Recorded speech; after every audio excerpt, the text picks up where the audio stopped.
Yan guys, nandito na po tayo sa aming tunnel. Yan. Diba? Ito po. Si ate. Yan. Ito yung aming tunnel. Sa tubig namin guys. Diba? Sa maliwanag naman po namang lakad tayo.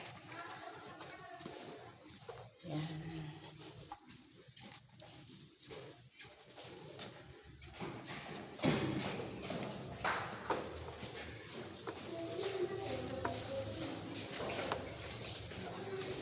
Hi. Hello. Oo nga eh. Doon ka pa rin. Sa Gloria ka na. Okay.